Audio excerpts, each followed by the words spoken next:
sabay na rin natin, Paps, ang pag-repair ng digital climate control ng ating Altis 2004. So ngayon, pakita ko muna kung anong sira niya. Okay, so nandito tayo ngayon. Okay, so pag nag-start tayo, pag mag-on tayo ng aircon, supposedly dapat napipindot ng itong taas. So yung napipindot naman dito sa baba, pero dito sa temperature niya may time na okay, may time na hindi. Yun, nag-o-okay, nag-hindi. Okay, tapos dito wala na, hindi na napipindot. So yun, nasusolusyonan natin ngayon. Try uli natin na ayaw. Ayan, nag-okay uli siya. Baba natin to, napipindot naman konti-konti, ibig sabihin marumi. And then ito rin, hindi na napipindot yung clock adjustment. So okay, tara buksan natin.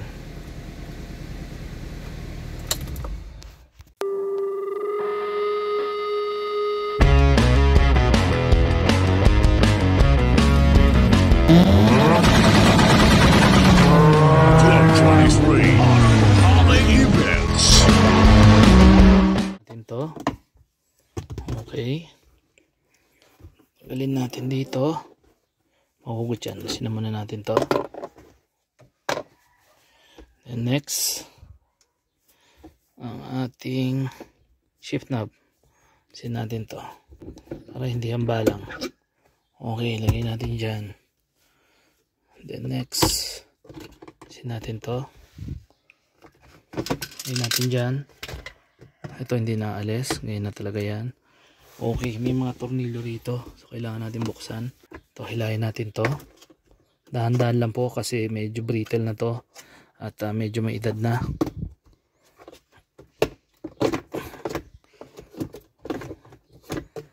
Then alisin natin yung connector doon sa loob. Ito yung connection ng cigarette lighter, saglit lang. Okay, so naitaas na natin itong cigarette lighter. Tatlo yan, 1, 2, 3. Ito ilaw. So may ilaw pa naman siya, tingnan natin. Ayan, may ilaw pa. So lahat ng ilaw na hindi na gumagana dito, papalitan na rin natin. Kasama na to. Wala eh. Palitan na rin natin yan. Okay, back to here. Kalasin muna natin. Time, kailangan na natin ng Phillips screw. Meron tayong tanggalin dito. Tapos meron din dito. Since magpapalit tayo ng stereo, baklasin na rin natin to diretso. Okay, hila-hila lang yan, naka-snap lang yan. Yan, dahan-dahan lang yan. Okay, ganun lang siya. Snap on lang siya. Ayun natin dyan. So, makikita nyo may clips dito. Pwede mong hilahin to konti. Yun o, nahila na siya. So ito, how's this? Hila-hila lang, dahan-dahan lang, Paps, baka mag-crack. Gamit ng pry tool para hindi masira itong gilid-gilid na yan. Yan. Pagka ginamitan kasi ng yung iba kasi walang pry tool, so gumagamit sila ng flat screw. So which is pwede naman, basta balutan nyo lang din siguro ng ng cloth para hindi masira ito. Pero mas maganda kung may pry tool kayo, mura lang sa online to. Ipa-pry nyo lang yan. Oops, okay, yun. So nahila na natin, so lalabas na siya. Okay, so since lumabas na, yan na yung connector niya. So tatanggalin lang natin lahat yan, tapos para ma-access natin yung likuran bahagi ng ating digital climate control. So tara. Okay, ito na, Paps. Nabaklas na natin. So ang gagawin natin ngayon, kakalasin natin ito. Yan yung mga tornilyo dyan sa likod. Diyan natin i-access yung mga kailangan natin i-access. Alright. Napakasipag itong ating kasama sa bahay. Tunog ng tunog eh. Bati ng bati. Oh, galaw tayo ulit. Ayan. Oh. Bati ng bati eh. Hindi napapagod mag-welcome. So pansinin niyo, marami siyang tornilyo. 1, 2, 3, 4, 5, 6, 7, 8, 9, 10. So lahat yung kakalasin natin. Ayan, be careful sa baklas, Paps ha. Ito, wag mapuputol dapat. Ito, wag mapuputol kasi lock niya dyan yan eh. Okay. Tapos, wag hihilahin ka agad kasi may flex yan. Ito.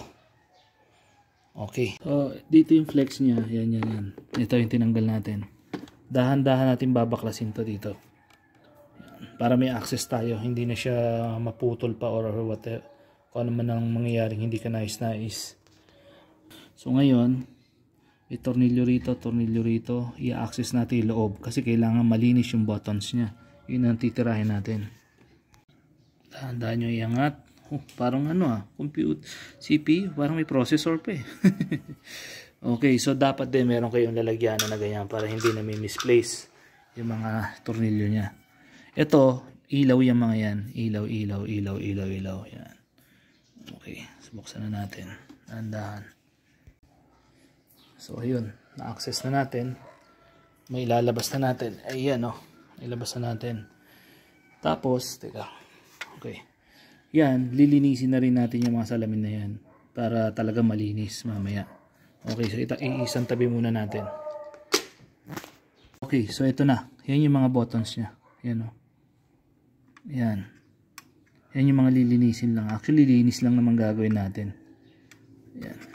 Okay, sige. Cotton buds pops, tsaka alcohol. Sprayan natin yan. Yan yung palilinis natin. Okay. Yan tatanggalin mo lang isa-isa na ganyan yan. Yan natanggal na. Tapos, ano ba? Yan. Tapos lilinisin natin. Yan, ganyan. Natin. Medyo madumi. So, gagawin natin yan sa lahat ng buttons. Okay? So, ganun lang. Isa-isa natin alisin, tapos linis.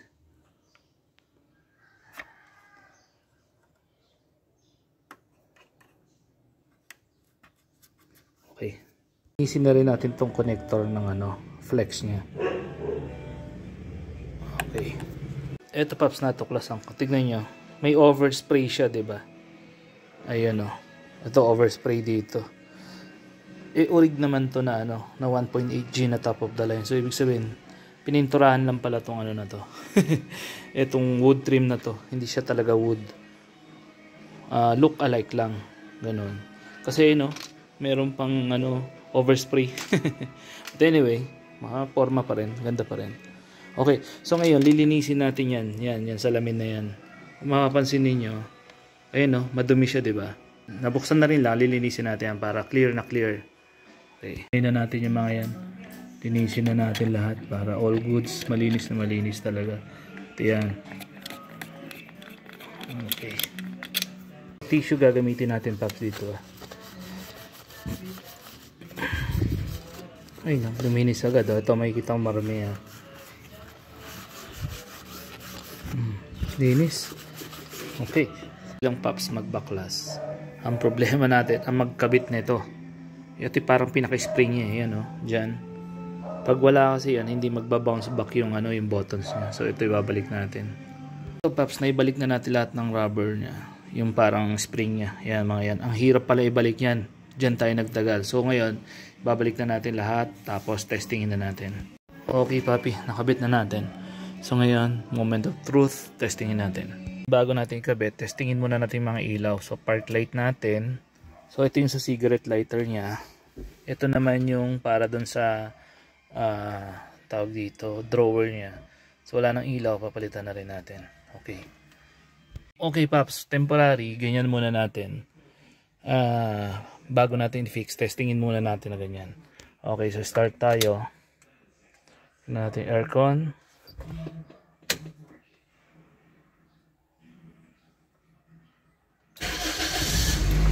Okay, so ito na yung aircon natin. Check muna natin to kung napipindot na. Oy, napipindot na. Oy, napipindot na. All good. So okay na tayo sa clock. Napipindot na siya. So check natin yung aircon sa taas. Ayun so check natin itong tawag dito, temperature. Mababawasan ba natin? Ayun lang. Ito ayaw. Ito. So ito hindi natin napipindot. Okay. So ito, so yung hangin nalalakasan na. Yung AC, ito napipindot. Okay, napipindot na rin. Ito napipindot. Okay, napipindot na rin yung mode. Okay na rin ito. Alright. Auto. Yun ang hindi. Off. Okay. So yung auto ang hindi napipindot. At saka ito. Yung temperature niya. So yan ang titignan natin uli. Outside temperature. So gana na. Alright. 21 degree. So ito na lang. Yung sa temperature niya, thermostat.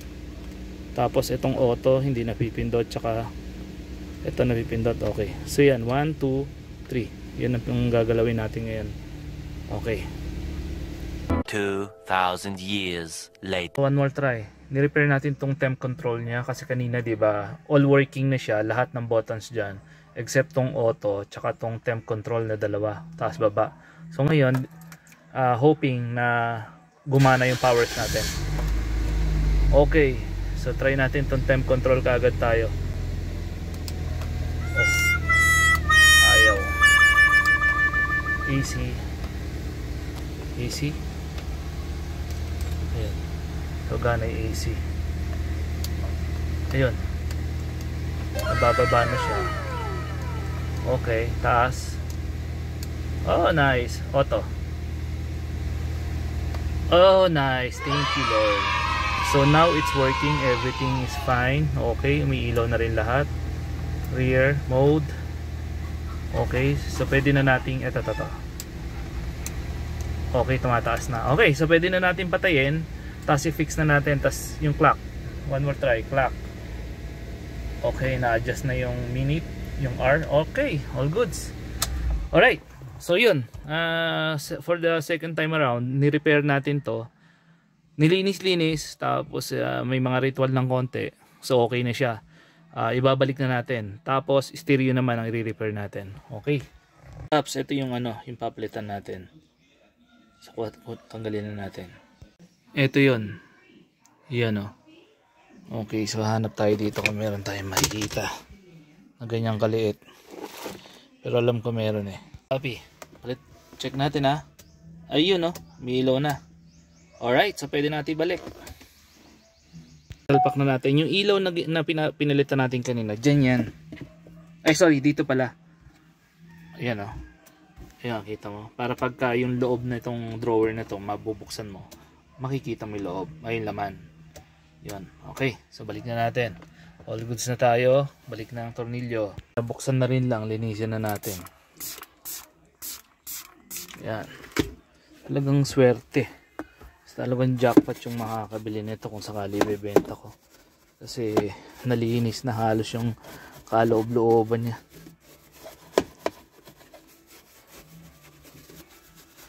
Happy, malinis na. Babalik na natin to ngayon. Ganyan, tatlo yung ibabalik natin. Alright. Balik na natin.